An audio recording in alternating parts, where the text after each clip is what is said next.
Good evening, and thank you all for being here. My name is Chloe Craig. I'm a resident of Cobourg, and I'm also a member of the Community Safety Advisory Committee with the Cobourg Police Department. We have 6 of us out of the 8 here tonight, so please find us if you need anything. I will open today's meeting with a land acknowledgement. We acknowledge that we are currently standing on the traditional and treaty territory of the Minchisagi and Chippewa Nations, collectively known as the Williams Treaties First Nations. These were stolen lands and are marked with a grave history. We must work to gain more foundational knowledge and cultural awareness about, with, and from the Indigenous people so we may understand the truth and move to reconciliation in a positive way. We respectfully acknowledge that the Williams Treaty First Nation have been the stewards and caretakers of the lands and water, and that today remain vigilant over the health and integrity and for generations to come. And we are all treaty people. Miigwech. I will now turn it over to the co-chair of the Cobourg Police Services Community Safety Advisory Committee, Cindy Beeman.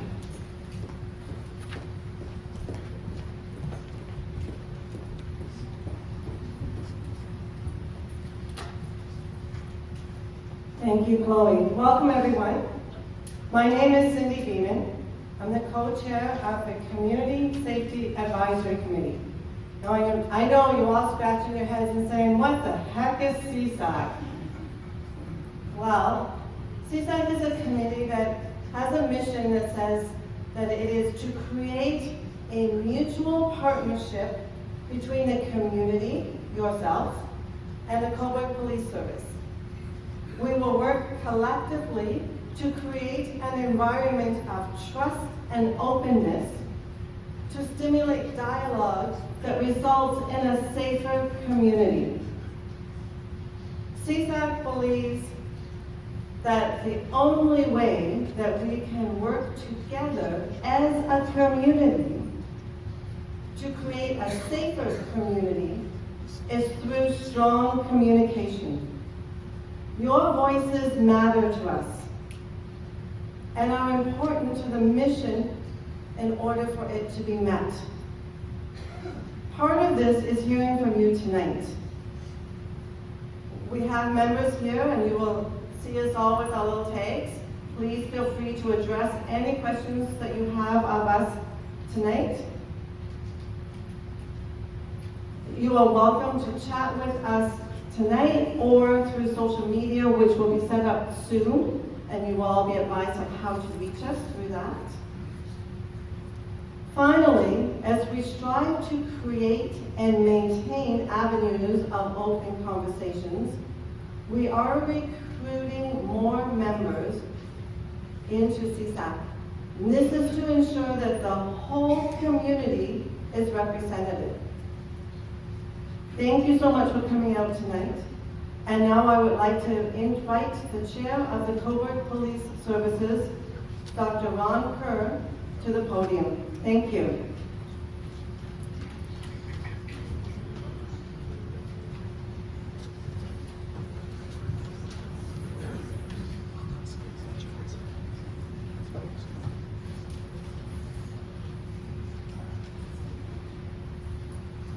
Good evening, everyone. As the chair of the Cobourg Police Service Board, it is my honor to welcome you here to this town hall meeting tonight. Your presence here today reflects our shared commitment to the safety and well-being of our community. To begin, I would like to share with you the mandate and the responsibilities of the board. The Police Service Board plays a crucial role in ensuring that our community receives adequate and efficient policing services. The board is the governing body of the police service. We represent you. Under the Community Safety and Policing Act, which came into effect on April the 1st of this year, the board is responsible for determining objectives and priorities for our police service to ensure they align with the needs and expectations of our community. Through strategic planning, we outline our goals and the steps needed to achieve them. Our 5 key priorities are collaboration, innovation, operational excellence, our people, and public trust and commitment. These priorities support our mission and values to remain engaged and responsive to the community. The board provides governance to the police service by establishing policies for the administration and effective management of the police service, promoting transparency and accountability at the core. The board is responsible for appointing members of the police service, including the chief of police and the deputy chief, and to ensuring that leadership is capable and committed to our community's safety.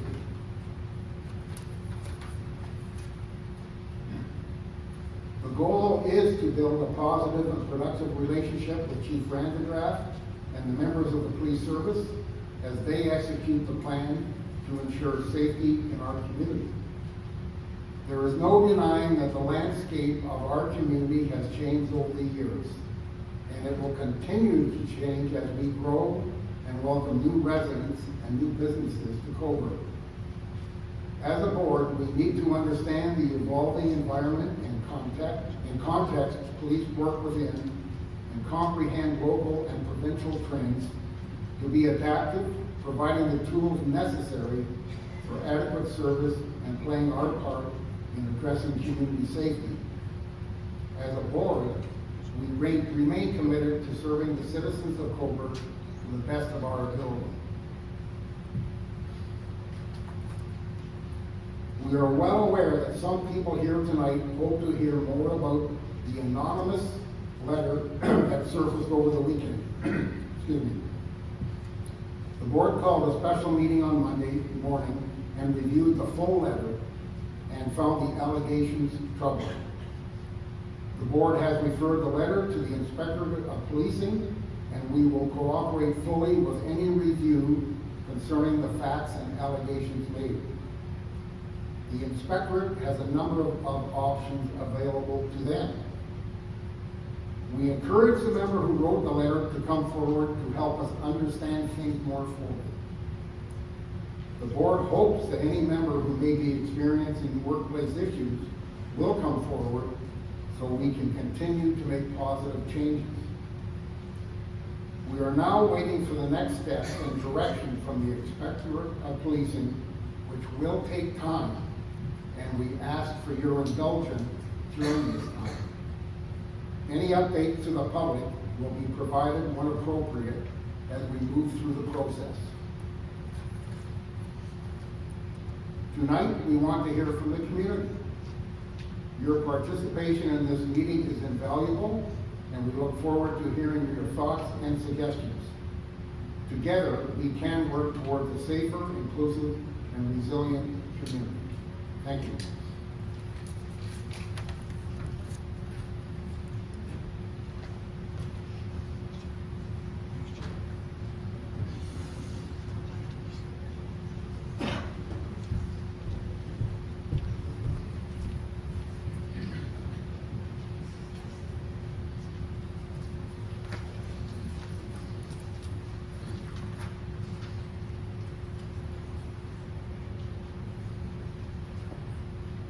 I'm going to talk for a few minutes here, so I want to make sure I get everybody positioned here. So, thank you for coming here tonight.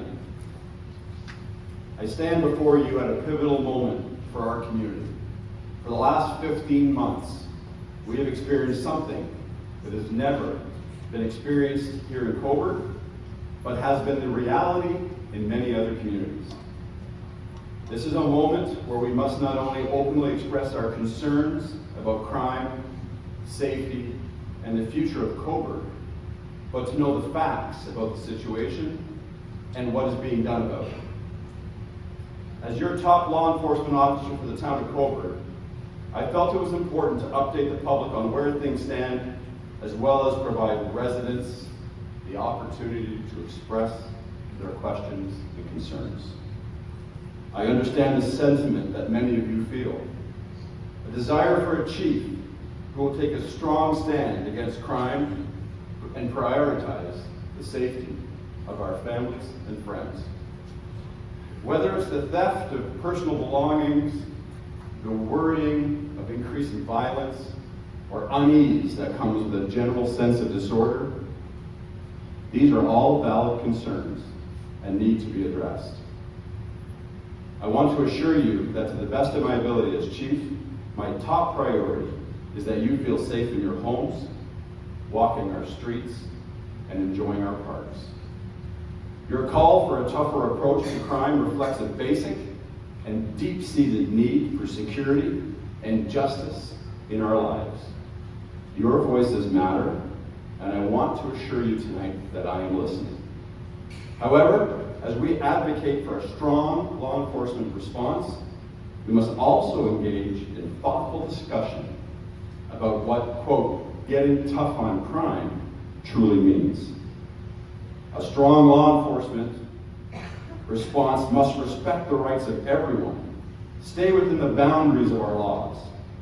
A strong law enforcement response must also align with the civilian authorities that oversee our service, such as the board and the town council that you elected. Finally, a strong law enforcement response requires resources to obtain those desired results without creating added burden for the taxpayers. As I also represent the members of the Cobourg Police Service, the capacity of our officers to execute daily is critical to the success of any police strategy. Toughness can manifest itself in many ways, and it is essential that we align our vision with the principles of justice, community, and most importantly, sustainable solutions. As chief, I can assure you that the Cobourg Police Service is fully and unequivocally engaged to restore public safety for every resident of Cobourg. As I mentioned, the last 15 months has been a seismic shift that have felt differently for each one of you in your own experience. The same can be said for various organizations involved in the response to the events as they unfolded, including our service. As frontline workers responsible for your public safety, the police service is subject to public criticism and scrutiny, which I fully appreciate. As chief, the performance of the police service, real or perceived, is my responsibility, which is why I felt it vital that the public be provided transparent information from the source, to ask questions, and to be heard. I know there are some here tonight that are not happy. For you and all, I'm willing to be here, to listen, and to respond. My job as chief is to balance toughness with compassion. As we urge for a tougher stance on crime, we must also recognize that compassion and justice are not mutually exclusive. We all understand the importance of balancing enforcement with empathy. Our team recognizes the impact the last 15 months has had on you, and they too are frustrated in instances that would love to see a different path forward. As a service, our mandate is to provide effective community policing through the fair, consistent enforcement of laws. These months of change have allowed our core function to become diluted. Often police are seen as the first resort for some and the last resort for many. Our members recognize this and are proud to lead. But we realize in many cases others can and should lead. So when you ask me later why the police did not do something, I would ask that you pause and ask, should the police service actually do that? And if not, then we need effective referrals to the right agencies so that they accept their responsibilities. Our job is to ensure that for everyone that crimes are thoroughly investigated, that victims are served with respect and empathy, and all charges are laid when appropriate. Per the Community Safety and Wellbeing Plan of our county, the 4 priority issues are mental health, homelessness, poverty, and addictions. As such, we need to remember what the core police mandate is, and then collaborate with services and agencies which need to lean in with their expertise and resources. This will assist all of us in achieving our mandate of community safety. But I alone cannot be responsible for poverty, addictions, homelessness, and mental health. To say that, as many times, those are the issues that are left to the police to solve outside of those regular working hours. As we know, these complex challenges cannot be resolved overnight. And although they can often and do intersect with law enforcement, they certainly aren't our sole core function. Hearing our issues of capacity to deliver, the police board has heard and supported our request over 2 years and has provided the necessary funds to allow us to build capacity with our staff. We are still in the process of attaining them, but once they're in place, the onus is on me to deliver. I will ensure accountability for any failing of our team if any of our core functions are not met. In our call for a tougher stance, I will prioritize community policing, as I always have. This model fosters trust between law enforcement and the community. Community means many things, but it is all of us. I came here tonight to listen, and I hope you did the same thing. If we agree to listen to each other, then imagine our community where the residents, local businesses, law enforcement all collaborate to tackle crime. It is a community that takes an active role in crime prevention, done simply like things like to this meeting tonight. So tonight is about a call to action. As I will touch on later tonight's program, our team is growing to help increase the capacity to serve you better in how we deploy our team, and most importantly, the service we deliver. Your call is for me to be different. Maybe different isn't the right word, but maybe refocus. This means how we deploy our team, and most importantly, the service they deliver. As chief, that's my responsibility. And I'm not here tonight announcing any new programs. We are here to listen and to distill your thoughts. But in the interim, we've launched an internal quality assurance officer to ensure that our team have the necessary tools and training to best serve you and to ensure that daily service delivery matches your and my expectations. In turn, my expectations for outcomes are going to increase. This will ensure the Office of the Chief of Police has a real-time quality assurance data alongside crime stats. Secondly, we are enhancing the way we communicate with you. Access to information will increase through a subscription service so you can receive releases, updates, other information directly to whatever device you choose. That should be completed in the upcoming weeks as we're just finishing that project as we speak. The Police Services Board now live streams all of its open meetings, has increased reporting about what matters most to you. Finally, and most importantly, I pledge as chief to continue to have open meetings like this. Maybe smaller, maybe a chance to have a coffee, but opportunity. People ask me why I would do this. The answer is simple, because it's the right thing to do. So what can we do as a community? I urge each of you to engage with us. Attend these meetings, voice your concerns, participate in discussions about crime abatement strategies. Let's work together to create a united front that emphasizes safety, accountability, and collaboration. A simplification of our mandate and the undoing of the dilution of responsibilities will allow me to direct our team to better address the areas where crime exists. When we direct our resources in a simpler fashion, we get huge results. A recent example is the Chipping Park drug warrant and the mobilization of many community resources, including many town departments who are all here represented tonight, to clear up some problematic residents. To close this one part of the evening, I want to reiterate your desire for a police chief who is tough on crime is not only valid, but essential. I pledge that our team will focus on core mandate. We will be innovative in delivering on those expectations. We will ensure that toughness is blended with compassion, innovation, and community engagement. We will continue to embrace community partnerships that assist us in the broader public safety mandate. Together, we can create a future and a community where we all feel safe, respected, and valued. Let us move forward with that shared vision, one that encompasses both accountability and support, strength and understanding. Together, we can build a safer and more vibrant Cobourg. I'd like to end my opening remarks with a quote that I feel sums up my hope for tonight. Winston Churchill stated, "Courage is what it takes to stand up and speak. Courage is also what it takes to sit down and listen. Thank you for coming tonight.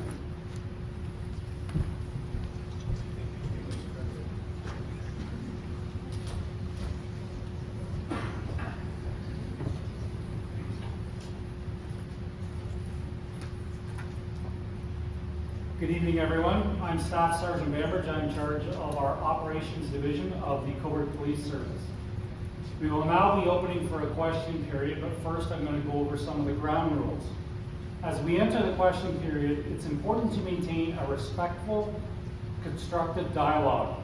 Here are some guidelines to ensure our discussion remains both productive and courteous for all. Please use respectful language at all times. Hateful or offensive language will not be tolerated.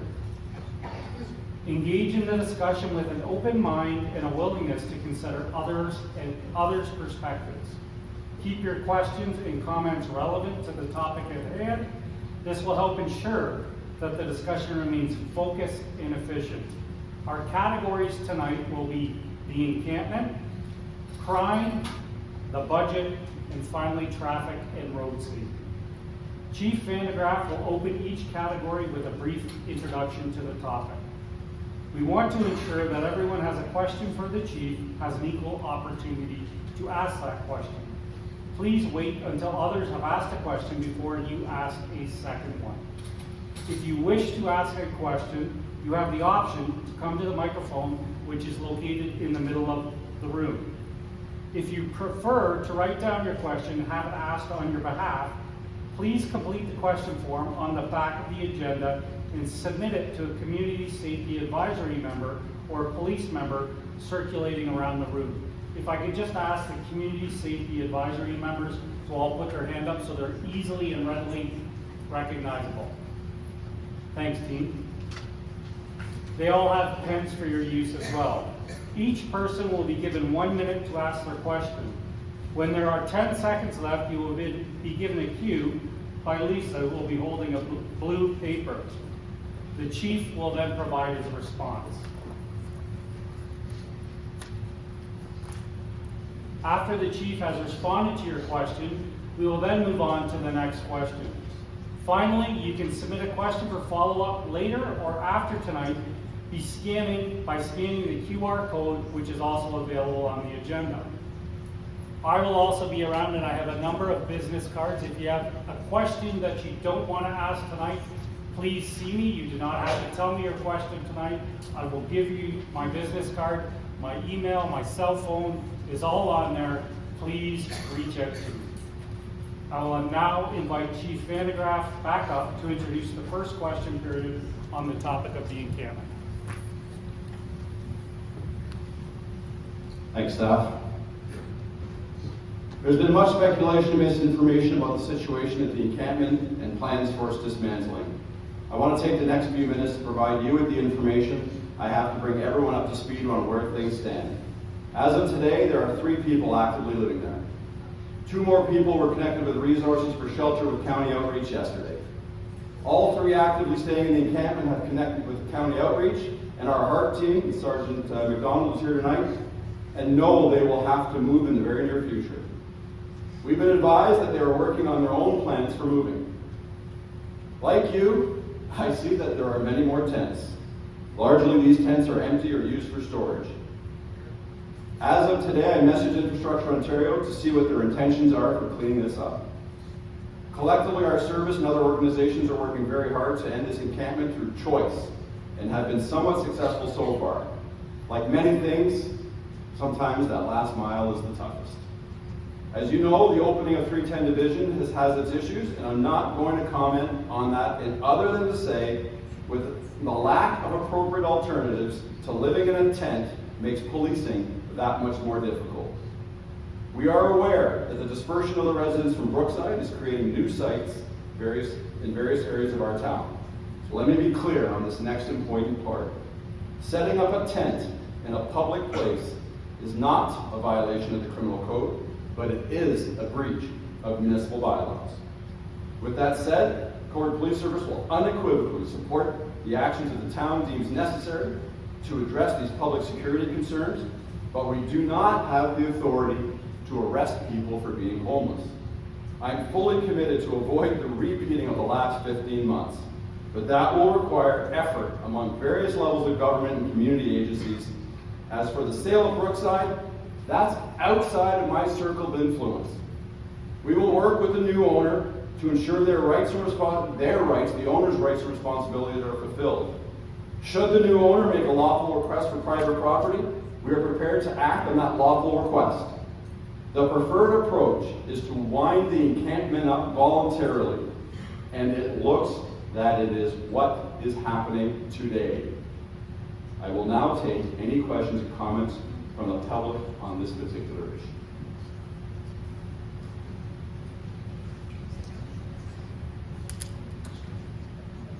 Sure, this won't take a minute.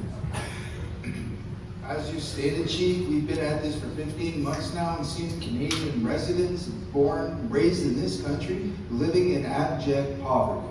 And through a series of events, we found ourselves instantaneously with an encampment that's lasted this long. And I'm happy to hear that we're finding a peaceful resolution and that this situation is coming to a close. My question to you, Chief, is what are you going to do to ensure that this never, ever happens again in Cobourg? Thank you, Mr. Bassam, for the question. I appreciate your anger in that. I get it. I'm with you. We've been at this, we said a couple times, for 15 months. And it started before that, as we started to close unsafe homes in this community that created encampments, and we got caught being very reactive as a police service. I accept accountability for that. We reacted to encampments. But over time, we became proactive. And what I can say to you is lived experience is valuable. I will not see, as long as I'm chief here, another encampment like we've experienced. We have the team to work fairly, collaboratively, with purpose, to honor dignity of human life, but also to respect everybody else around the situation. I will repeat, I will work very closely, proactively with the town, and we will stop these as they occur. My team is better prepared now. Thank you for the question.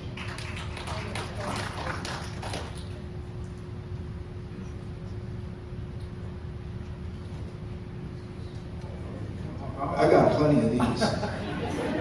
So we're finding out now, based on this evening and your statements, that there's only 3 people there. Where did they all go?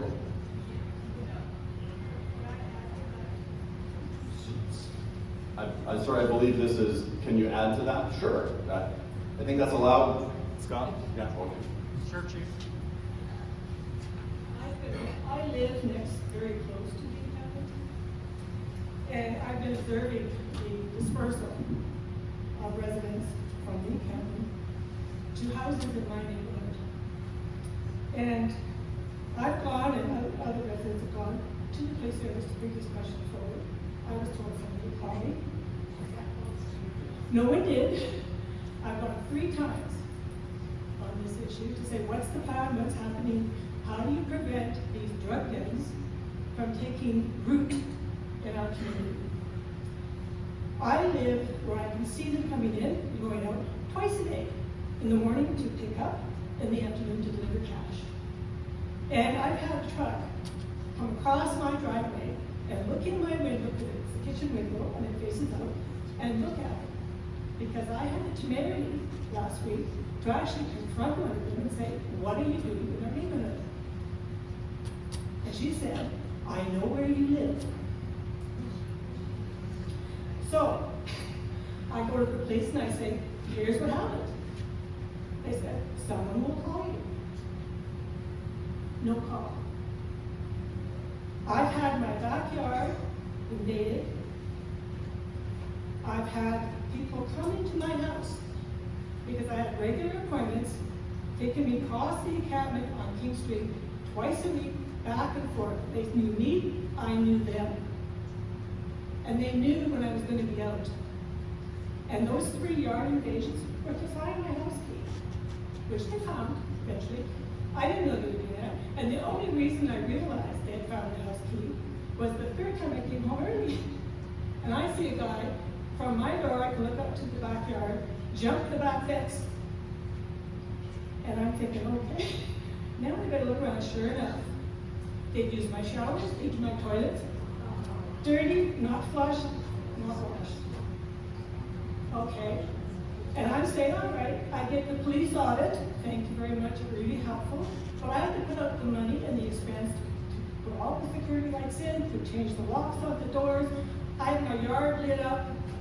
And yet, I can still have this kind of interaction with the homeless, but I should say drug dealers and drug traffic, and have no protection from the police.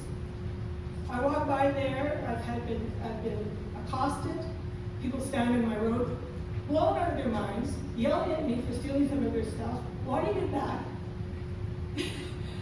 not letting me pass, and I just hear them out and then go my way. I have an expensive bike, I don't ride it. Why? Because I was told by the people who did the audit, they'll come and get it. And sure enough, the one time I rode it, this new bike, 2 guys on bikes followed me. And when I stopped and took out my phone, they went the other direction. So my question is it reasonable for us to expect the police have a plan to deal with the drug dens being established in neighborhoods? People coming into the neighborhoods clearly are not there for neighborly reasons. They told me we were doing laundry. Who then put stuff in, by the way, in the children's park in that corner of the neighborhood that I'm in, went and put stuff in. And I said, what are you doing? And what did you just put there? Said to me, we have rights. End of discussion. So my question is, again, is it reasonable for us to expect the police to have a plan to deal with that before it sets in and makes it harder? Thank you for the question, and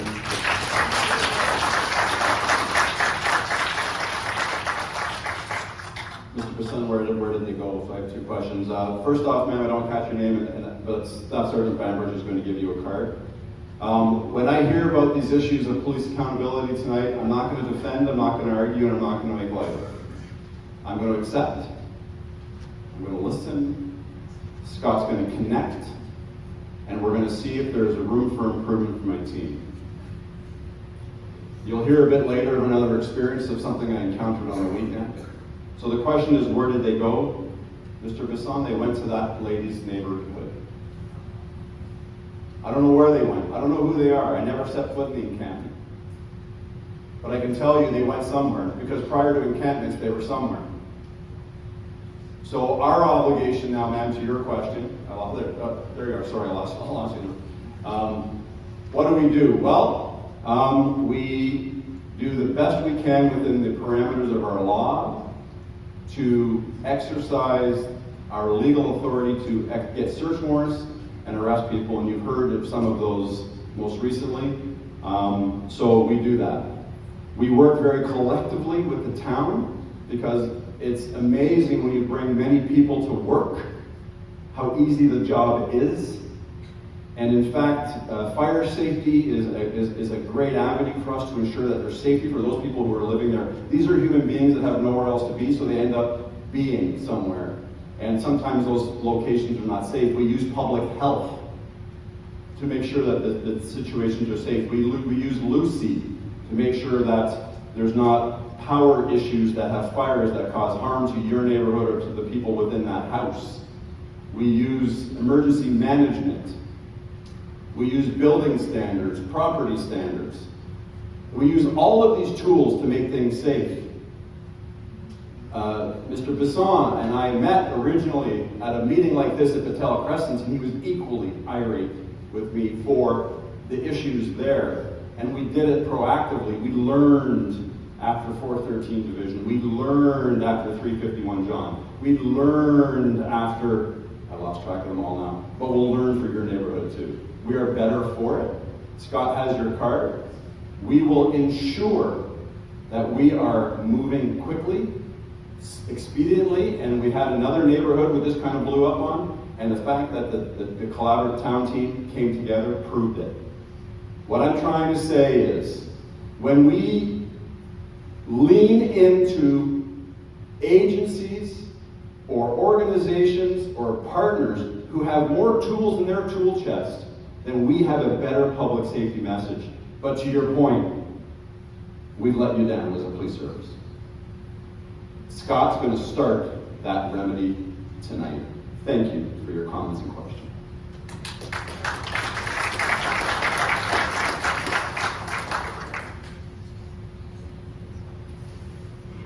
Along those same lines, we have some of the people from the encampment also coming down to camp on private property down in the west end of Coburg.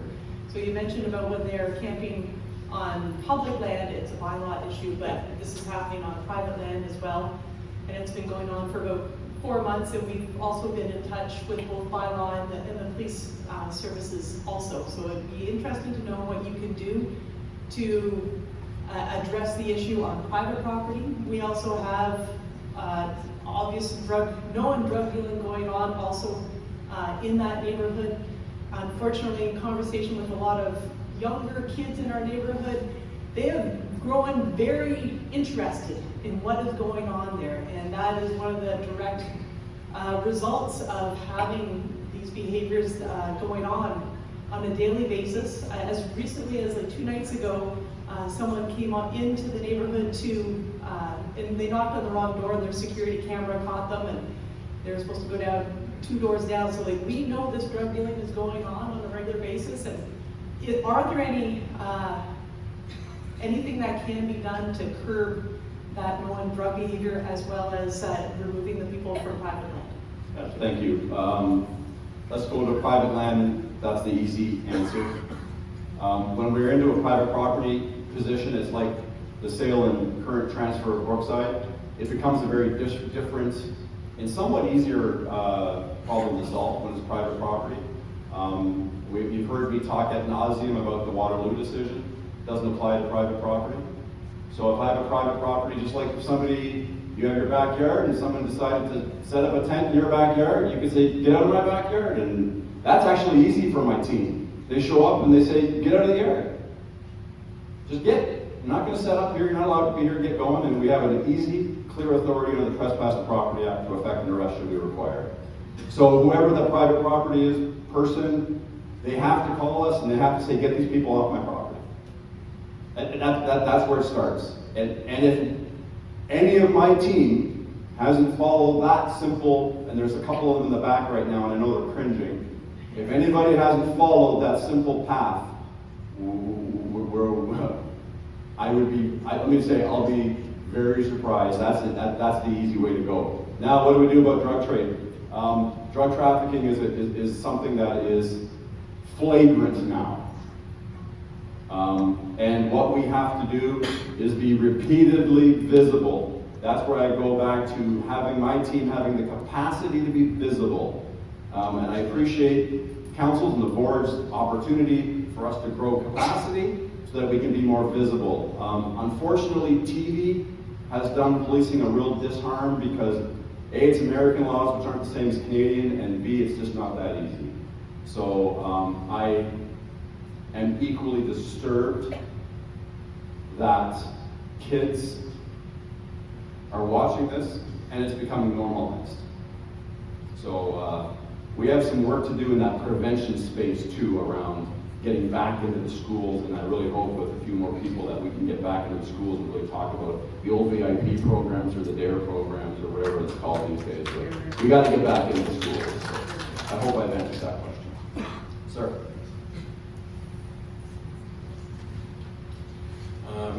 You spoke that you learned so much the last 15 months, but you never once set foot in the encampment. That's pretty shameful, and every single officer in here should be cringing. Longtime resident, born and raised here, we all know the corruption that has gone on in this department over the decades. So now that the encampment and crime go hand in hand, and you've now dispersed the encampment, and they're now what guarantees do you have that we are gonna be safe? Because most of us don't have any faith in any of you anymore, like none. We call you, you pawn things off as fickle matters, and you don't show up. But the Tim Hortons are very well guarded, the church parking lots are very well guarded, and there's never a cop walking around. So like, what guarantees do you have that we're actually gonna be safe? Like What I are you said, gonna do? what I'm gonna do, like I've said to you, we are here tonight to listen to what those issues are. I'm hearing again at another one of these town hall meetings that our staff could be better in responding, replying, and getting back to our accountability. We're in that space of getting back to our core function, and our core function is law enforcement. And I will just leave it to say, words are words, actions are actions, and let my actions speak. I really hope your actions do speak, because you've got a lot of forward to do.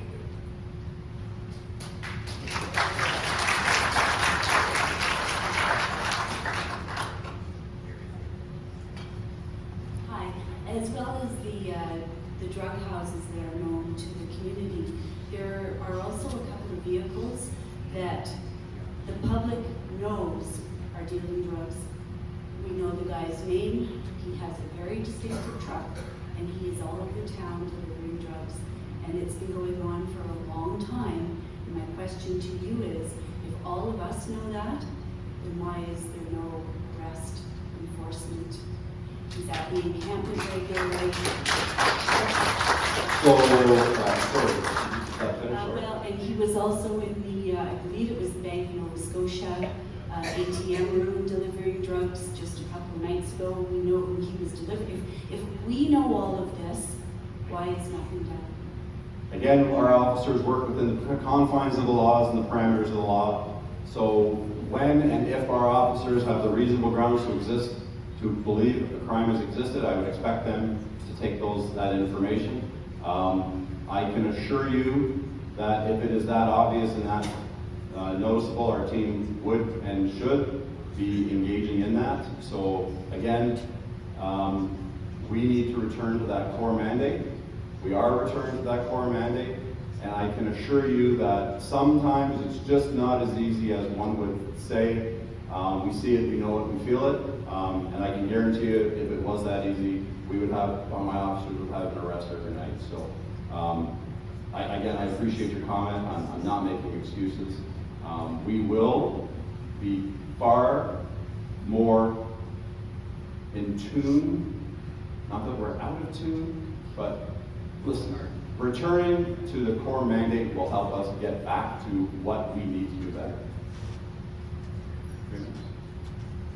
There's 3 minutes left for any more questions on this topic before we move on to the next.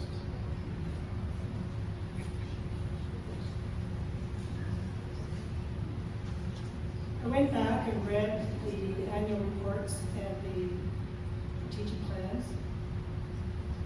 Neighborhood Watch was mentioned as a priority, was listed as a priority in the 2015-2017 strategic plan.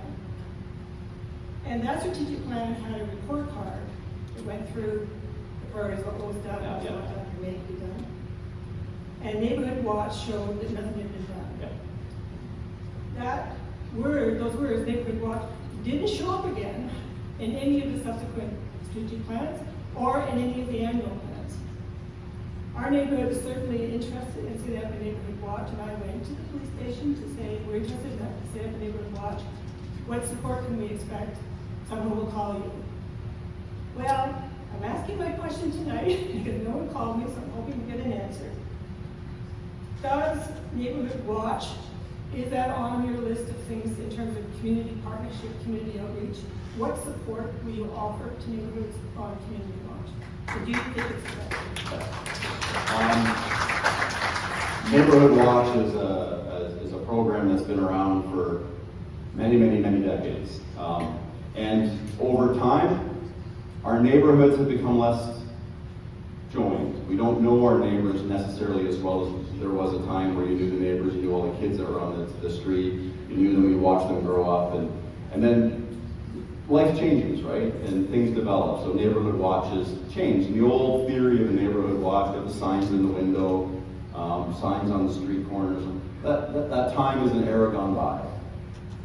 So I would actually suggest most of my team wouldn't even know how to initiate a neighborhood watch program. but we have a Community Safety Advisory Council here tonight. That's like a community neighborhood watch. We can definitely revisit a neighborhood watch, but I'm at a capacity issue in the Cobourg Police Service where my officers are responding to calls for service, and we don't have that crime prevention officer because I need everybody I have, all able-bodied officers, in the space. So, are we able, can we make a neighborhood watch? So it isn't. I said in my opening remarks, we're innovative. We're looking for us to work together for a better and safer place. So if we want to revisit what a Cobourg version of neighborhood watch is, I'm really excited about that. And you can call me, and I'm probably one of the older guys in the building who can actually get one started. I think I've done that before. Chief, we'll take this as the last question for anything from the proctors on this subject. Hi. So you mentioned that while you were chief, something like the encampment would never happen again. So Infrastructure Ontario, whether it's in writing or not, have a no eviction policy. So my question to you is, let's say this property got managed by Infrastructure Ontario. There's some grass, there's some corners. What's to stop an encampment from happening here if it was managed by Infrastructure Ontario? Our lived experience now will be able to direct them a lot better and how to get out of it a lot quicker. So you were advising Infrastructure Ontario on how to manage that? Nope. Infrastructure Ontario are the owners of the property. They manage it their way. We could have been, like I said, we were reacting to space. We are in a far more proactive space to assist any property owner in moving things a lot further, quicker and faster along the pathway to ending it. Okay, thank you. I'll add one thing to that. We also need a place for people to go. It's not just moving people, it's about where are people going to go. So it's about making sure that infrastructure exists, that we can enable a successful move faster.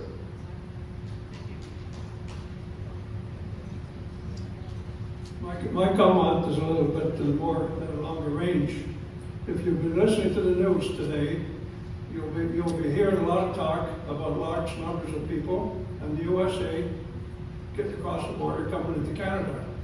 So if you think that this situation you're managing right now is not going to balloon, I think somebody in the organization, I think may come under Ron Kerr's group of people, they need to start monitoring what's going on in the rest of Ontario and start thinking about what kind of additional planning they may need to get into and be proactive before we get swamped. I'm hoping the federal government has their eyes squarely on that, sir. Thank you very much. We'll move on, and a lot of these things will bleed into one another, but we'll move on to the second topic here, which is just labeled general sense crime. In May of this year, we launched a dynamic patrol to increase our police presence in the community, identify and arrest individuals who are in the breach of bail conditions, return individuals who face charges back to their jurisdictions, and crack down on drug traffickers that operate in our community. These initiatives have proven successful, and we will continue to pursue criminal activity of all types that threaten our community. As with many other communities in Ontario, Cobourg faces significant challenges when it comes to illegal drugs.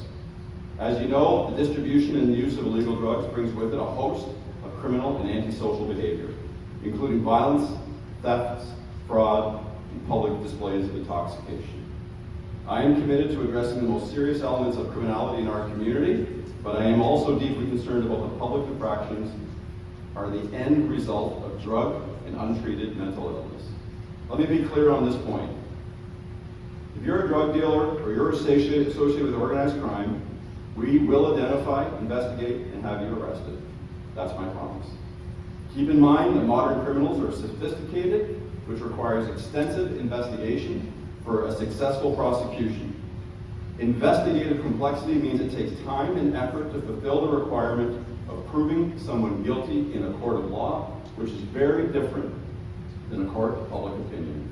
I'd ask that you be patient and trust me when I say we are committed to enforcing the law in Cobourg. Unfortunately, we require two other pillars to successfully fulfill our objectives: social services to affect and impact those dismantling illegal operations, and a justice system that keeps criminals behind bars. In other words, Our impact of being tough on crime depends on other organizations and governments doing their part. It also depends on how well you, the community, work with us in identifying crime for successful arrest and prosecution. As I've mentioned, I'm committed to doing what we are mandated to do and call on our partners to address issues that undermine our efforts. Tonight is not about politics, municipal, provincial, or federal, but credit is due where it is due.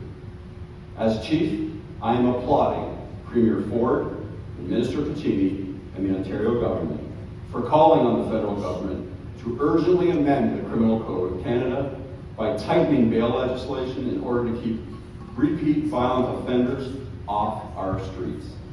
The provincial government asking the federal government to immediately adopt the following measures, limited to the ones I'm going to suggest, but there's obviously more. We want to restore mandatory minimum sentencing for serious crimes to ensure appropriate penalties and justice for victims. Remove bail availability for offenders charged with serious offenses like murder, terrorism, human trafficking, intimate partner violence, drug trafficking, criminal possession and use of restricted firearms. And mandate a 3-strike rule requiring pretrial detention for repeat offenders so they're not allowed back on our streets to commit crime. As far as social services, I strongly support a recovery-based model that allows those willing to change their lives to be provided with the resources they need to be successful. This goes beyond emergency sheltering and requires an end-to-end system to address addiction, mental illness, and housing. Again, these issues are not criminal and require a more robust response for those responsible. We've worked to implement increased crime prevention opportunities and CPTED audits, expanded our CCTV network, and leveraged the B13 Police Tech Accelerator to launch a camera registry. And finally, our community, to no surprise to anybody here, has seen an increase in incidents of theft and public nuisance. Our calls for service have dramatically increased, which puts pressure on our members and our resources. The cost of the taxpayer to effectively deal with these types of incidents is staggering. Our approach will require a more community-based approach. Last weekend, I received a call for a person who was unhappy with the service delivery. The person called the police because they were at an event where it was a free event for youth in our community to be engaged in sport. Somebody there dropped a crack pipe, it fell onto the ground, and it smashed. We called the police. It took us over 3 hours to get there. So when I spoke with them, and I have his permission to use this example today, I spoke with him, I said, let me do the research. So this is what happened in that 3-hour span. One officer made an arrest on King Street for a person wanted on outstanding warrants. Had to go for bail hearing. While the officer was dealing with that person, another person acted outwardly and had to be dealt with by the same officer. The second incident ongoing at the same time is one of our officers had to assist community paramedicine for an elderly person who they couldn't hear from or see from, so they had to enter into the residence forcefully. A third officer was at another call, where there was a family dispute, a tragic event that, behold, with the grace of God go I, that we do not have, but a young lad had to be taken to the hospital for care. And we had a cracked crack pipe. So I ask you, which of these 3 core police functions should I not do to do the work that some other agency must lean into? I repeat, we need the capacity, we have the capacity, we're growing our capacity to be better at our core function. And I expect others to lean into theirs. If there's any, time for questions on this topic, anything on the crime or related issues, I'm happy to answer. Chief, I'm going to ask a question on someone's behalf. Close to where I live, a drug house has developed. The increase in traffic and people is unnerving. Our property has people looking for items. The park is unsafe for me to take my grandchild to. I tried to take him to another park and was told it is unsafe. My question is, how are you going to make these child parks safe again? How am I going to make parks? So that's a partnership with the municipality. Again, we need to hear us making parks safe. We deal with people. We deal with misbehavior in the parks. if we're talking about the cleanups or lighting or all of the things, then we are a partner with the town, and obviously the town would engage in any and all of those conversations and to make those parks safer. Again, that speaks to increased visibility, that speaks to our officers getting out of the cars into those parks, knowing which parks we're talking about, knowing which ones they are, and making sure we're doing the best to be, I guess, visible for a start, action second.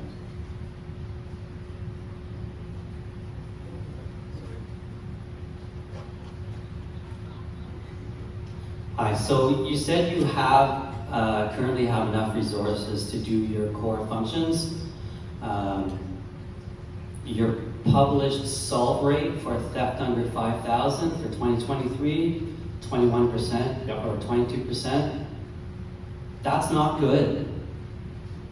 If you already have the resources, you know, if I was, well, let's just say it this way. If I was in a job where my core competencies were on public display, like a job that you have, I would say a fail rate of 79% is not good. So, what are you doing about that? Excellent, thank you. Yeah, clearance rates are part of the Crime Severity Index and the data that's produced by Stats Canada. Crime Severity Index are measured by comparative communities across Canada. So the clearance rate or solve rate for offenses, specifically theft under, I don't have the provincial number in front of me, but I would suggest it's probably not too far off of where we are, because you have to look at what a theft under would exist, and the opportunities to solve all of those thefts are smaller than. So what we do is every year we produce our statistics. We make sure that our clearance rates are consistent or improving. I am very happy with some of the solve rates. Break-and enters and theft unders are areas that we're improving. So that goes again to, I want to make sure we're correcting. We are building the capacity that we require, and that's what the board has done both in the last budget and this budget. And it takes time to train and onboard new officers. So our intent to move forward with that quality assurance piece is to make sure we are solving those crimes that we can solve and clearing those ones that we can. So my expectation is we're going to hopefully see that number increase.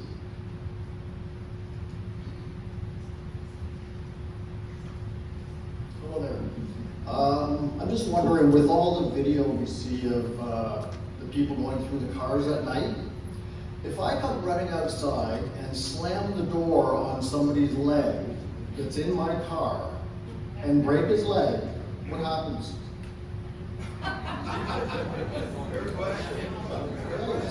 Because that's what I'm coming to. Yeah, People are going to start taking it into their own hands. Yeah. It's on my property. The criminal code speaks to very clearly about what is reasonable in self-defense of property and persons. Section 25, thank you. In all seriousness, sir, we get it. We get a lot of ring camera video.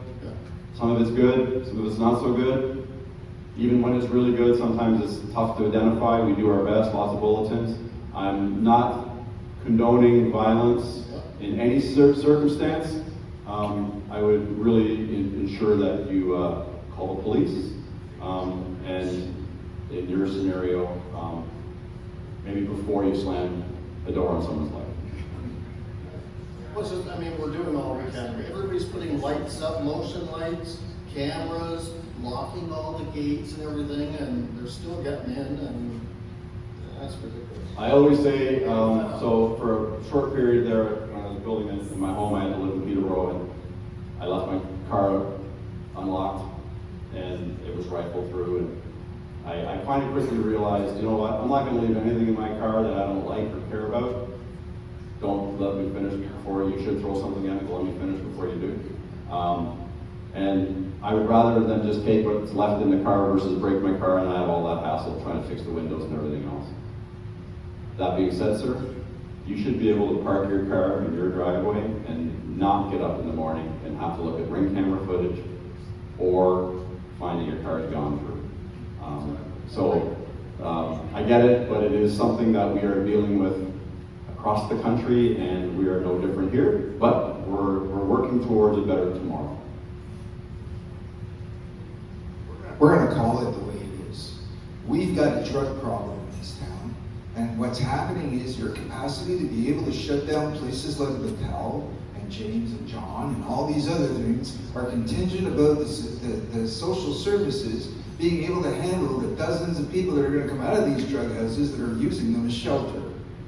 So my question to you is this: when 310 Divisions opens, whenever that happens, and the county hopefully someday gets its beds in place, are you well positioned to be able to execute your mandate in shutting down drug houses? Full stop, yes. I have the right people and the right number of people, and I have the right partnerships to work with the town in shutting down the house. The drug problem, we have the right people, the right place, and the right time to do it.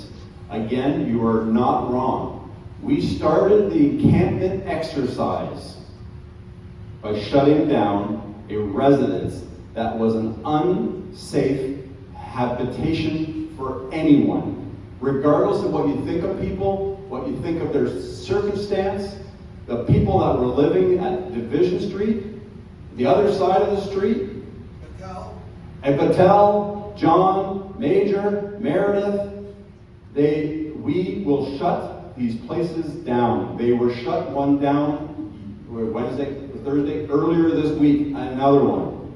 The same process. My team is ready. We did Chipping Park. It was an amazing amount of work.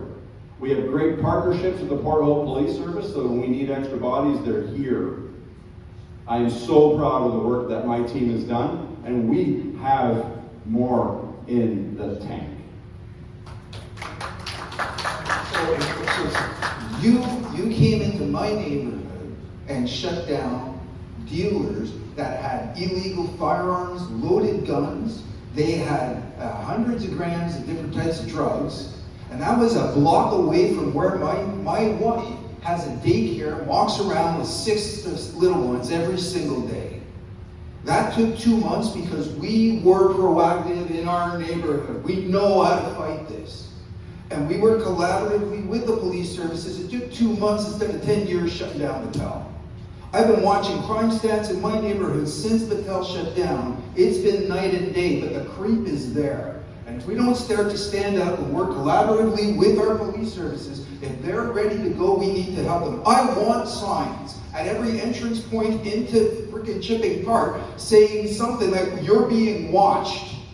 We need to protect our own communities, and if you're there, I'm there too, and I'm sure everyone here wants to solve this problem. I refuse to accept my community being safe when this lady's community's got my problem that we had before. She needs relief like we've been experiencing, and if she needs to be vigilant with her neighbors, then we'll lead that charge. We need leadership. Are you ready to work with us to shut down these drug houses? I figured there was another applause, so I know the gentleman in the back. Sir, I have you to prove that I'm better. Yeah. I didn't get your name, sir. I don't like names sometimes. Your comments resonate very strongly with me, and I will own them. My accountability to this group who took time out of their lives today to make a difference is this. I am leading a police service which is in its lane, committed to doing what is right, what is legal, and what is expected by all of the eyes that are on me. I am solely accountable. I report to the Police Services Board, sir. Your message echoes through their voice monthly as I report. Sir, you have my commitment. We will put both of our best feet forward and ensure that we chase this monster around until it leaves Coburg.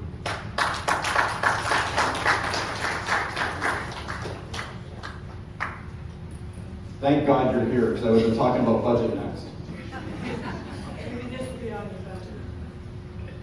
I'd like to ensure that we have a full understanding of the scope of the 213 Police Services Annual Report noted, and I quote, "Organized crime groups continue to target Cobourg and the surrounding area." Now that jumped out at me because I had, before reading that, watched a news program that talked about approach to dealing with drug activity and homelessness in Alberta.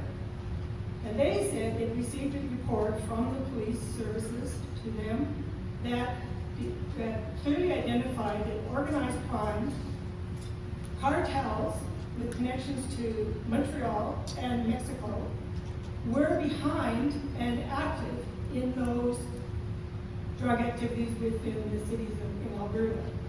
So when I saw in the 213 report, quote, talking about organized crime targeting Cobourg, I immediately began to think, is that going on in our community? Are we also being victims of drug cartels that are much harder to deal with? You can shut down a drug den, they pop up elsewhere because they're supported by big money from these drug cartels, and there's a lot of money to be made. And so they're recruiting, and I'm watching the activity on my street grow, and I'm thinking, wow, these people are making a lot of money, and they're doing a lot of business, and I don't think it's just local. So my question to you is, what does organized crime mean in the Cobourg context? We can go on for hours about organized crime, and I'm by no means the expert. All I really quickly is we're a GTA community, right? So we're on the 401, so all of the 401 corridor communities do definitely have ease of access for organized crime. And organized crime, maybe it's drug cartels from Mexico or whatever, but it's also outlaw motorcycle gangs. There's lots of various levels of organized crime. So we do feel it, no ifs, ands, or buts. We know, we think, we believe that a lot of the drugs that come here are all on the 401 corridor, are infecting Brockville, Belleville, Trenton, all the communities along the 401. So the fully impact is theft. We have the distraction thefts that were occurring there about 1.5 years, 2 years ago. So that is definitely something. It is a widespread auto theft. We just launched a new partnership because of that organized crime of auto theft. So the scope for organized crime is not new. It's well before 2013, and what it'll look like something very different in 2033. So yeah, we are fully engaged with the various provincial agencies. We have the new act actually requires that we have an intelligence officer identified as an extra body in the space, specific to deal with things like organized crime. I just want to make sure that our expectations are realistic. Sure, yeah, so we continue to work with our provincial partners, police services, large and small, to affect crime at the highest level, but then also at the local level, and really we have to make sure that we're doing both. Sir? I'm just adding on what I was stating earlier, but you're speaking of all these improvements that you want to make, rebuilding the community relations, actually fighting crime, doing your core mandates. Is there a timeline that you have in place to actually show that there's an improvement? And if there is, what is that timeline? And if you don't meet that timeline, what's the next step? Do you step down, and do we get somebody else in charge that can do it? Yeah, so very quickly, the timelines will be monthly. You'll see our reports hit by the monthly police services board. So you'll see our progress as we move forward, each and every board. That's a monthly event. You'll see our annual reports, the results. As far as me stepping down, I would ask that you speak with the police services board. They're my boss, and I serve at their pleasure.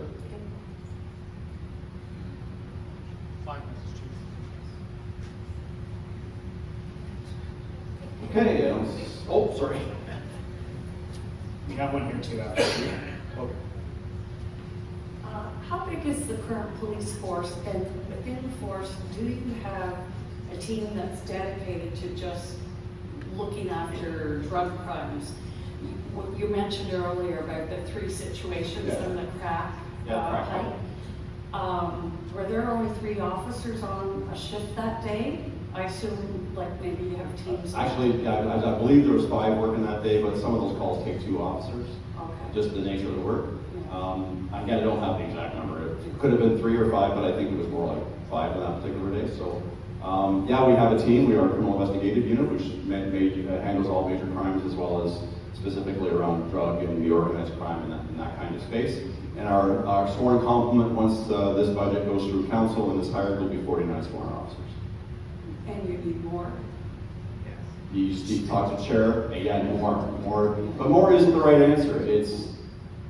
We have to build the capacity slowly, so we have to make sure we're hiring the right people, we have to make sure we're training the right people, and they have the right skills, knowledge, and abilities to do the job well. That's important. And it takes good time, as we always call it, is good time spent to train officers to be well understood, trained, and experienced to deliver quality product.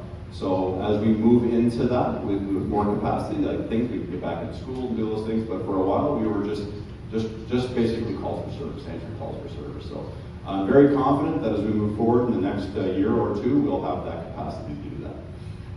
So in my mind, 5 people on a shift doesn't seem like a lot of officers to service this community. Our calls have increased dramatically. We're November 7th. I did a quick analysis of my calls for service before I came tonight, and we've already exceeded last year's calls for service. So I can tell you that the board has understood this. They've been completely supportive of my asks 2 years in a row. And we work very collaboratively with our police associations to ensure that we have the right amount of officers. And one of the new things we're going to do, which is going to help me, I always lose that gentleman, help me be accountable, is that we are positioning supervisors to be supervisors and not call takers, so that we can have the supervisors ensuring their members are doing all of the things that we ask and expect of them to do. So. Thanks. Thanks, Chief Vandegraff. On the topic of building capacity, there's growing concern about how many of the Cobourg Police Service officers are actually on paid leave currently. So can you confirm how many or what percentage of your police force is on paid leave, and how that affects your ability to effectively deliver policing in the area? Yeah, thanks very much. We filed a report with the Police Services Board at the board's request. It's a very deep question. I want to respect the officers' privacies. The job that we do every day carries with it a psychological harm. I don't know a police officer I've worked with that's not managing an occupational stress injury, so I want to acknowledge that up front. I have to be very careful with my response. Privacy matters. But currently we have 8 officers off going back to 2017. 6 with permanent restrictions from frontline policing. So yeah, out of our we have 8 officers currently off. Sorry? Versus how many on? The board has been very proactive in allowing me to replace those people. So again, we are building our capacity back to 49. So we, with the addition of the 6 now, we're moving from 43. Hi, Chief. Just going back to responding. Inside my house not that long ago, there was a young man and a woman there. But there was 4 policemen vehicles there. And they were there for half an hour. And all they did was speak to the people, the young guy in the back of the cruiser, shirtless, smoking, vaping, whatever. And after about a half an hour, they just let them go on their way. Why not take them down to the detachment and just kind of find out what's going on with them there, rather than 4 vehicles at this call? The Charter of Rights and Freedoms has the right to not to be arbitrarily detained. So if we were to have to remove them from anywhere to bring them back to the police station, the officers would have to have the legal authority to arrest them. I'm assuming, I don't know the nature of that call. Scott, can you make sure this person has a card so we can touch base with that? But my suggestion would be that the officers didn't have the articulable cause to arrest them and bring them to the detachment. Okay, that is my main issue, is just having 4 vehicles there for this issue. Yeah, listen. For about a half an hour, and I go now, there's nothing to worry about here. I don't know the nature of the call, sir, so I want to be very cautious that I don't speak out of turn. Again, Scott has your call. I would ask that Scott just follow up if that's why, so you can get an honest answer. You deserve an honest answer. I don't know the nature of the call, when it was, or how it was, but I know that when we get the data, we can give a detailed answer. Okay, just reviewing it. Yeah, thank you. Chief, I'd just like to step in for 2 seconds. A couple of the comments have been about community engagement, and that is kind of why the Community Safety Advisory committee came about. So please, there's 8 of us on the committee, 6 of us are here tonight. Please reach out to us, have conversations with us, and if you're interested in being involved, apply to be a part of the committee so that you do have a voice and you're getting involved in the solutions that we're coming up with. Thank you. The next area that we'll cover is budget. Over the past year, we have received significant feedback from our residents about the increase in crime and growing feeling of being unsafe in our neighborhoods. We're hearing more of it tonight. These concerns are obviously valid, deeply felt, and they underscore the importance of our work and the need for adequate resources to address these issues effectively. The budget that we presented this year, not that long ago, provides the necessary resources to ensure we can refocus our efforts on core enforcement and police functions. It will not be news to anyone that we are witnessing increased demands for police services. We continue to strive to enhance our services to respond to the steady increase in demand for service, driven by a number of factors, including the growth of our community, rising societal issues, and the evolution of community needs expectations. This includes not only responding to crimes, but addressing the wide range of community issues that dilute our primary focus. Our officers are stretched thin. 2023, we had 13,747 calls for service, which was already a 22% increase. And as of today, as I said earlier, 15,414 calls for service. Again, we talked about those drugs, and I'm just going to move forward. At the end of October, Chair Kerr and I presented the proposed 2025 and operational police budget estimates with transfers from corporate services and reserves that worked out to about $7.8 million in levy funding. That's about a 5.5% increase from 2024. Highlights of that budget include projected salary increases and benefits, additional staffing and training costs to meet with the new act, the Community Safety and Policing Act, which has put new and more robust obligations on us and the board to be effective and adequate, and some capital estimated around $300,000, which again comes from corporate services and it doesn't rely on any taxpayers' dollars. We're hoping that dollars, as we move forward, will be able to help us to build a road safety unit, a couple of replacement admin vehicles, and obviously nothing stops with information technology. Before the question is asked, when we talk about the building, I had lots of feedback about the building. My job as a chief of police, to work with the board, is to create the strategic vision forward. We're in a building that was constructed in 1904. My job as chief was to identify their strategic responsibility to engage a conversation. We had a facility needs assessment done. That started the conversation. It is a conversation. No shovels in the ground. No one's writing checks. No one's picking paint colors. It's a started conversation, and it rests with the municipality to deliberate, because under the Act, the municipality is responsible to provide an adequate and effective facility. I will not be talking about the police facility again until other people other than me want to engage in that conversation. My job as a strategic leader is to identify the problems so that we can future ready ourselves. That is what we and our team has done. Any question on budget or things like that? I think we have a couple Proctor as well on this topic, Chief. Sorry? We have a couple Proctor questions Oh, on this okay. one as well. Good evening. Hi, Pat. I'm supposed to say my name. Sorry. Hi, Jane. It's Linda. Tonight. I'm a resident of Clover, and I have been for close to 40 years. I wasn't born here, and I didn't grow up here. But I have seen the town change a lot over those years. One of the things that we noticed this year was how much our property taxes went up. Is that due to the fact that maybe we were getting underpaid, which I don't? Or is it because of the resources that are needed? And how much of that is going to affect the police service board? How much will go to you? And will it allow, I mean, our community has increased 30% in the last few years. We've got buildings, like houses going up everywhere, which is going to increase our population, which is going to increase everything. Is the police service going to be able to handle all of these new people people that we have living here. Yeah, so as far as tax rates, we understand that in any municipality, the cost of policing is always one of the largest items. We understand that, it always is. Here in Cobourg, we do a fair job at offsetting those costs with some of the corporate services revenue. The growth of a community does put added pressures on police, and that's why we continue to future cast to determine added strength and capacity for our team.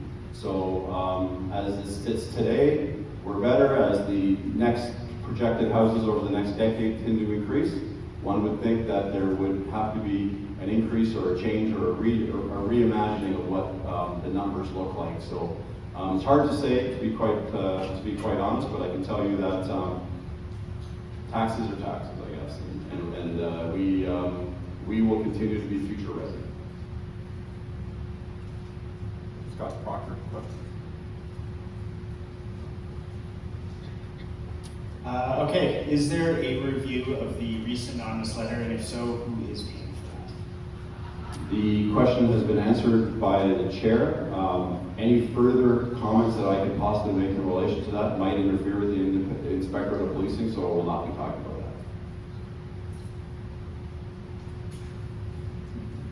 that. I'm just going to add a little comment.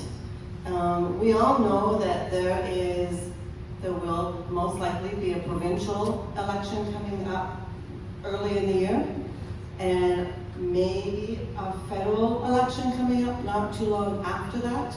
And a lot of your questions with regards to finances that are outside of the scope of what the police services can and should be doing, you ask those people who come to your door asking, will you support me?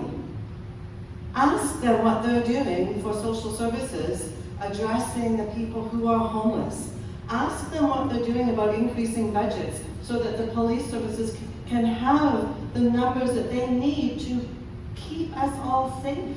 Ask them what they are going to do about every single question that you have, because that's the time to do it. They want your vote. Let them be accountable for it. Thank you.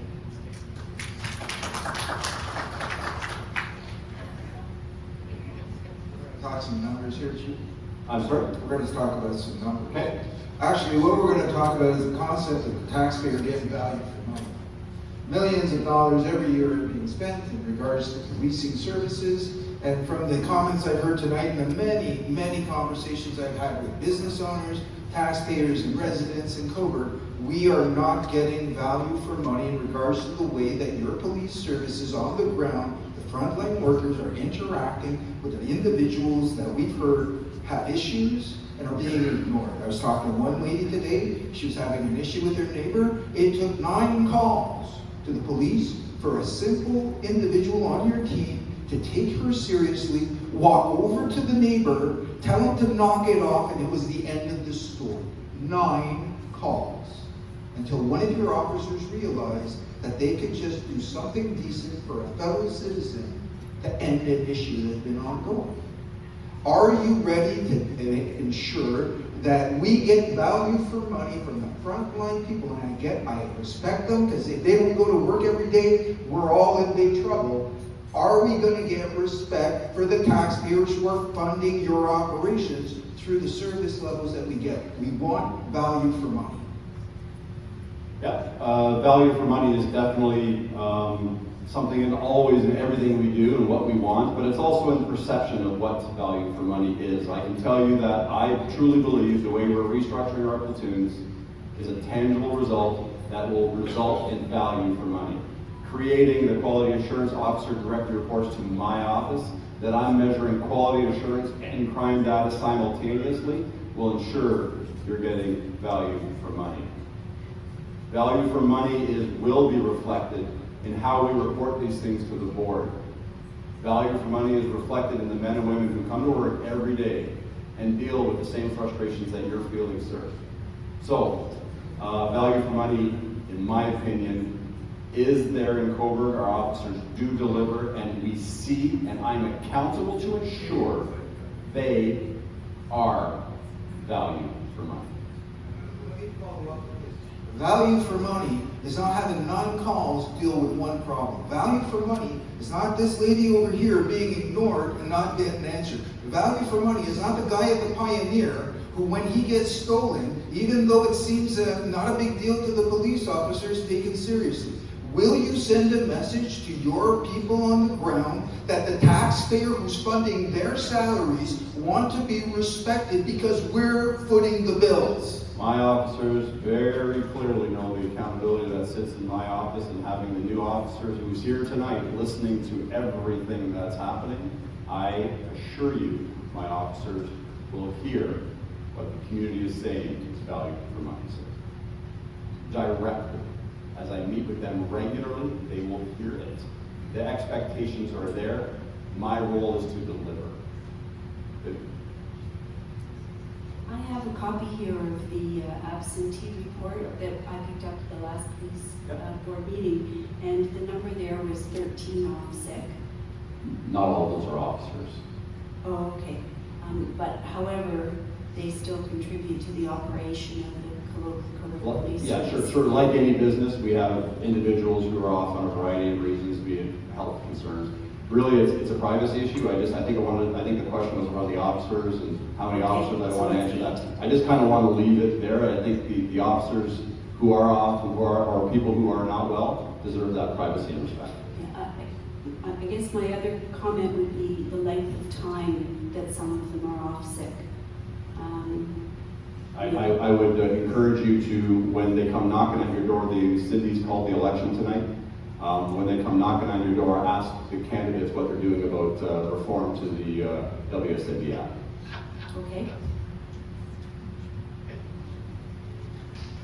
Chief, a couple of questions here that are actually related, so I'll try to keep it succinct for you.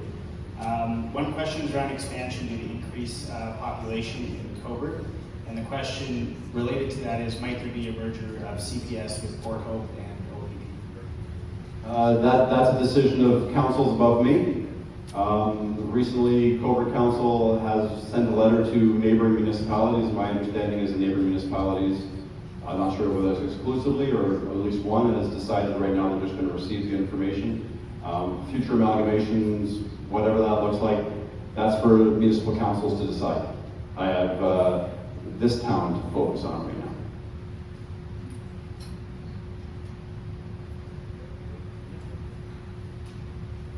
Over here again, Chief. Oh, we got one right here, sorry. Hi. You spoke of 310 Division, John Street, you speak of the United Church by the way, and the ability to bring that downtown core in control, and you're saying that you will do that. I happen to be somewhat responsible for a very hard group of people who are trying to get their life together, and I'm not seeing that change. So I need to understand it. I need to be able to talk to somebody about how we're going to do that together. Excellent. Scott will definitely share cards. I'll talk to you about two initiatives that we've begun to explore. Sometimes we get caught in our own way. So I had a team just return from St. Thomas, and they looked at a really unique program, not the shelter side, but the use of special constables in a downtown area, which is something that we're going to hear more about next week. We also are sending a team to Peterborough. They have a community first program.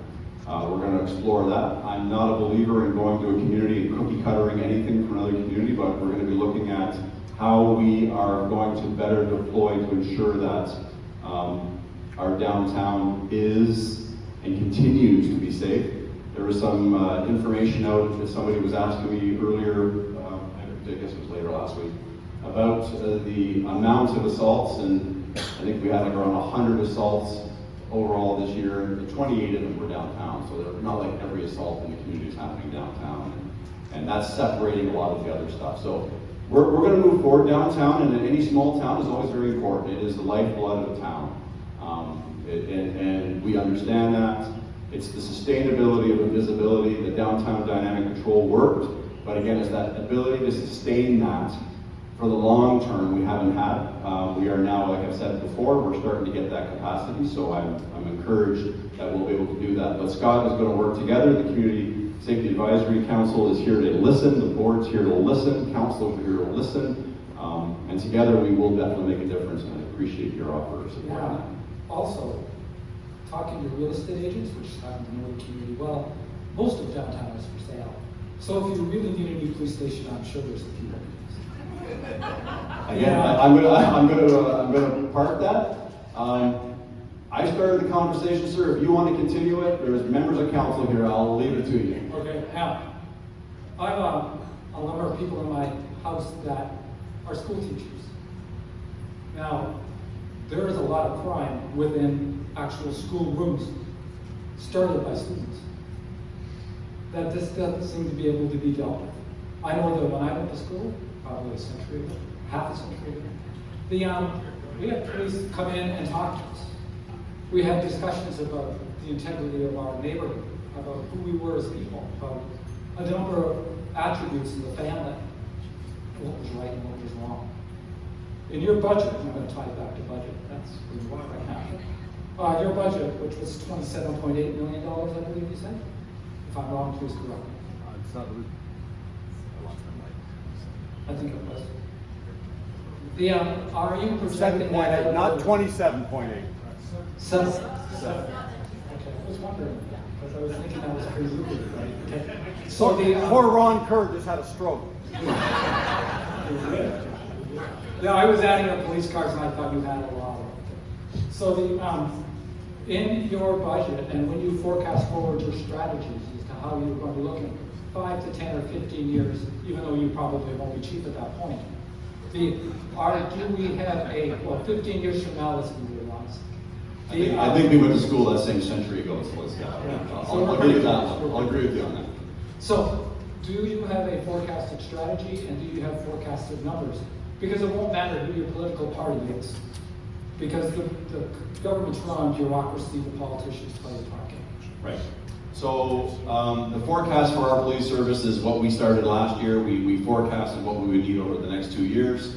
The board did meet that. We kind of flipped the numbers around, but we hit our forecast numbers. As the town continues to grow and things continue to spread, whatever that looks like, obviously we'll continue to forecast. We'll continue to have it. This year is the last year of our strategic plan, so there will be a new community engaged strategic plan that will be created by the board that will obviously have human resources, our people, and different things in it.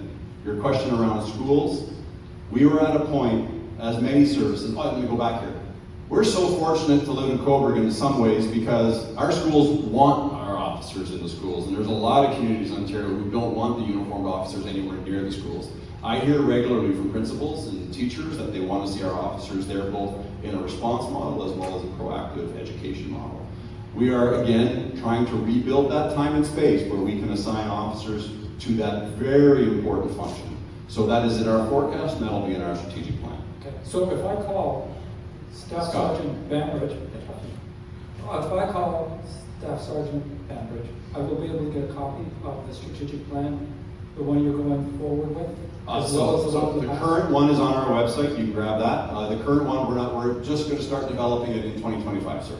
So it's 4-year cycle, so we'll start that probably, I'm getting no help from the board. So we'll start that some point early next year. Okay, good. Thank you very much. Chief, just listening to some of the comments tonight, I had an experience in the hospital yesterday, and one of the things you go through there is triage, and it strikes me that in your job, there must be a degree of triage. I mean, if you have a call for a broken crack pipe versus a gunshot or whatever, you're going to have to assign or whatever, whoever does that. I wonder if you might comment on that, please. Yeah, absolutely. We every call type is triage, is classified as a type of call, no different than a hospital. If you had, that's a great analogy, sir. So our team triages every calls, and we manage to do everything we need to do in the time we can do it.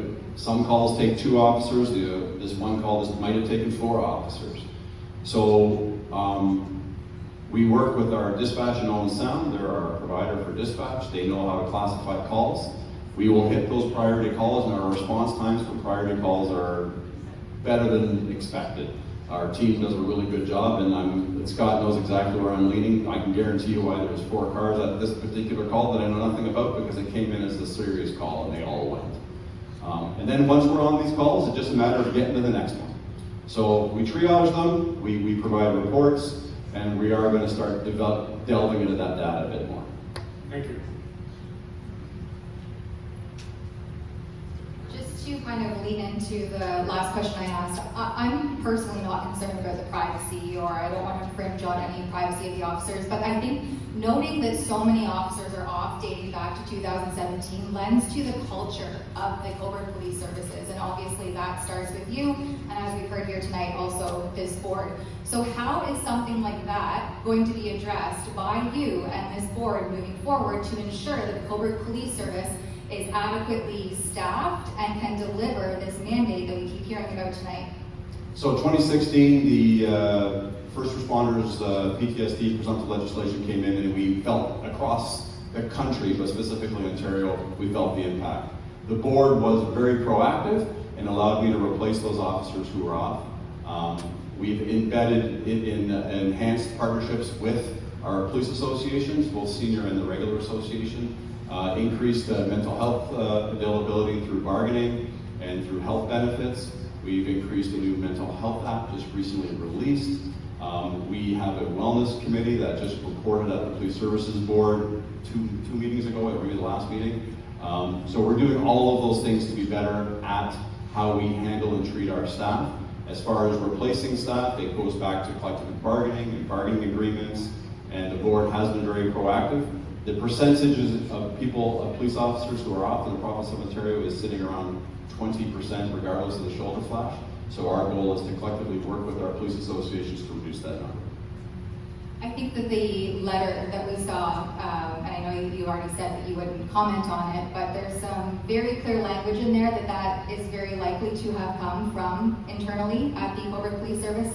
When there's a third party investigating, and again, that leads into the culture that is at the Cobourg Police Service, how long is the turnaround time on something like that?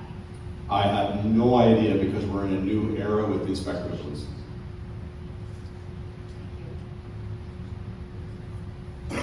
So as a financial planner, part of my job is to set up group plans for employers.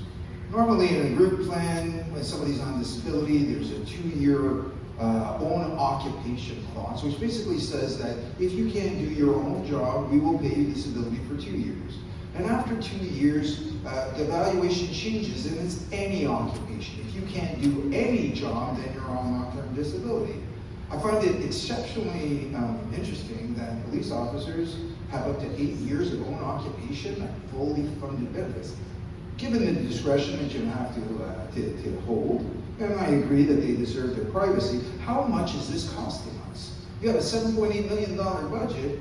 How much are these disability benefits at 100% costing the taxpayer? The last budget report was $1.8 million. Whoa. You're telling me that on a $7.8 million budget, we're paying $1.8 million for officers that aren't showing up for work? And the officers that we've hired to replace them. Okay. What is your role in that? Did you have anything to do with that happening, and do you have any control over those officers and their situation? I respect those officers who are struggling through an occupational stress injury. WSIB is an arm's length crown corporation who sets the timelines. It is not consistent with what you might be aware of as far as long-term disability plans or private insurers. I respect that. The lock-in, if you will, is 6 years with an automatic extension if required based on whatever they do. It has nothing to do with us. Once the person is off for X amount of period, they receive basically all of their loss of earnings benefits directly from WSIB. We have top-up provisions within our collective agreement, benefits, and they're still our member, they're still part of our team, but these things are provincially regulated. The First Responders Act that was brought in place in 2016 was well-intentioned and deserved to protect our officers, but WSIB was not prepared, and they're not managing, and I've said this many times, and I provincially stand there to say, We need to be better in this space. We need to make sure our officers are getting better, more appropriate care quicker, and they need to change their systems, and ultimately municipalities need to stand up and talk to WSIB about what is the long game for this. Not an individual municipality, and definitely not a police Okay, service. so let me be very, very clear for everybody to understand. As the chief of the police of Coburg, do you have, you as the chief, any impact in regards to this situation being in current? None. So this is at the board level or the union level or the No, it's at the provincial level. It's a WSIB. When a person suffers an injury, we support our people. We get them all the care they need. But it's a workplace injury. It's no different than a person falls over and hurts their leg or hurts their back. The psychological injuries are complex psychological injuries that are managed by WSIB. Their length of time off, their restrictions, the return to work plans, those are all outside of us. I have an obligation under the Ontario Human Rights Code and under WSIB policy to create accommodated work whenever and as ever possible, and we do that. Okay, so just to be clear, and as many people know, I don't like these kinds of problems when we've got legislative issues at levels of government and different agencies that are costing us money when we get nothing in return. So what you're telling me is that you're not on my radar. The province should be on my radar on this. Is that correct? That is correct. We'll remember this at the next election. Road safety chief. Just one more thing, I can't remember what the time period was when you announced that there were 157 wellness calls that the Coburg Police Service covered. And I'm just wondering if wellness checks would best be served by a different organization than the Coburg Police Service, which could mean that you would be working on problem.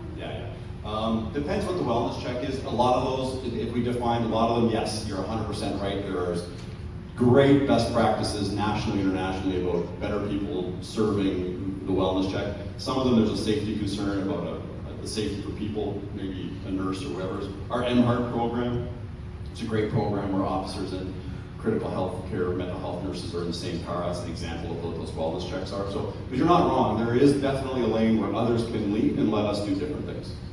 How would we go about getting that to occur?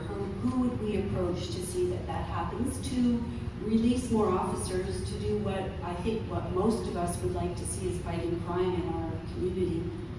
The opioid epidemic is a health crisis. So the health department. Thank you. Thanks.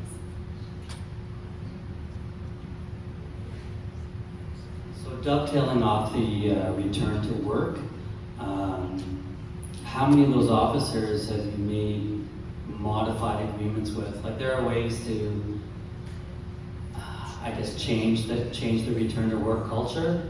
If you extended an offer and said you're coming back to work, modified duties by this date, by this time, we'll work with WSIB. Have you taken that hardline stance with those people that have been off for years? Sorry, I'm going to be really clear here. I respond to WSIB. The minute they come to me and say, hey chief, these are the restrictions, do you have accommodated work? We say yes or no. Sometimes the restrictions are such that we don't. So it's not up to us to reach out and say, so we have currently one officer who's returned to work, working accommodated, doing different duties based on those restrictions. Return to work is restriction determined. Yeah, So based on the restrictions. one out of the how many? 8. 1 out of the 8. So when WSIB reaches out to us and says, sir, we're ready, chief, or HR's team, so-and-so's ready to return to work, and these are the restrictions, we have an obligation. It's really simple in how we follow through that process, and we try to put that in place. So you do nothing until WSIB says, let's go this route. We try to get our people back to work, but we're not allowed to, and WSIB serves the restrictions upon us. This is driven by WSIB. I've worked with WSIB before, and they are pretty reasonable. If you take a hardline stance and say, we will modify, no ifs, ands, or buts, get this person back here. And we do that on every one of these circumstances. It's not a musculoskeletal injury. A complex psychological injury is very different, sir. Okay, thank you. Just have a question. Why isn't there more transparency on the crimes going on in Coburg? Like, I think it should be mentioned on the news so we know and are aware of what crimes are happening in our neighborhood. Sure. So we did indicate earlier that we are going to enhance the way that is being delivered.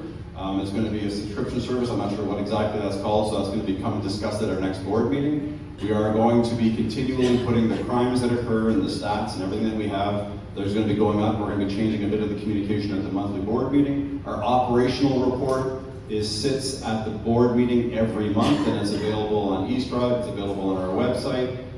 So there are lots of ways already that information is available, and we are looking at enhancing that. So if you want to know exactly what's happening in your neighborhood, we're also looking at rebuilding our interactive crime map. It's a little bit dated. We're going to be looking at updating that. And you can sign up. You can be the first one to sign up for that subscription, and you're going to have more stuff landing in your emails than you'll probably want to read.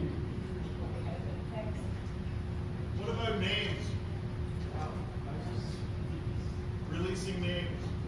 Yeah, it's obviously a hot conversation in this community. We have a very robust media policy. I know probably some of you in this room don't agree with it, and I understand that.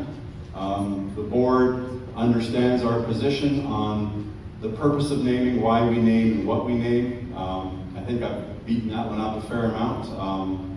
Again, when we have specific events, functions, or initiatives, we tend to release names, but we live in our publicly available media policy, which is consistent with best practices around the area.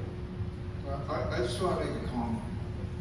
In the last 15 months, I had a drug house in Patel shut down in my neighborhood, had another bust up the street with armed people. Somebody came and did a robbery on Division and Elgin and ended up in my neighborhood. The police response, starting with Patel, which was there for over a decade, it only took 2 months for the last drug years to get out of my community, thanks to your support and this Cobourg Police Services. I'm willing to give you the benefit of the doubt, but I'm watching. Because to be honest with you, the track record speaks for itself. And if you're committing to everything that you're doing, this hard on crime and keeping us informed and engaging the community and making sure that your police officers respect the taxpayer, okay, but I'll be watching, and all of us will be, because there's been a breach of trust here. Our police services are an important component of the safety and security of this community. Based on the comments that I've heard tonight and the comments I've heard for months, you got your work cut out for you to regain our trust. I'm willing to give it the benefit of the doubt, but if this is all hot air, I'll be watching and we're going to have this talk again. You need to prove to us that you're serious about this, and we need to see the results. On so many of these meetings I go to, at different levels of government, you basically promise the sun and all we get is crap. You better mean it this time, and we want to see results. Thank you for that. It might be a perfect time for me to get away from the mic. And I'll go back. I'll go back to my original. It's not personal. No, I don't take it personally. I stand. It's been a long year and a half. I stand in front of every woman and man who serves my service. I'm accountable for their actions. I've made commitments here tonight that I intend to fulfill. My quote from Winston Churchill was such: "It takes courage to speak, it takes courage to listen." Collectively, we've been very courageous tonight. Thank you.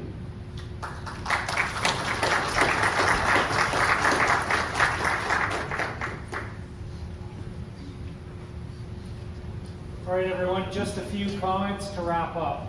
First, I want to thank everyone who took the time out of their busy schedules to be here. A comment, and Lisa, I'm going to go off script, so please get the hook ready. Just a quick comment that I got from some other police leaders in the province.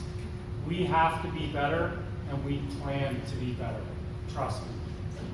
Your thoughts, feedback, concerns, and feelings are all valid and valuable. We will bring back the themes, concerns, and expectations to our team and continue to reflect on where we can continuously improve. A reminder that if we did not get to your question today, you can submit a question for follow-up by scanning the QR code on the agenda. If you Google me, you will get my contact information. If you don't, call the front desk and ask, and I will get back to you. Thank you to the Lions Center staff for helping set up, the Community Safety Advisory Committee, and our members for their assistance at tonight's events. Please take a treat or coffee on the way out and have a safe night, everyone.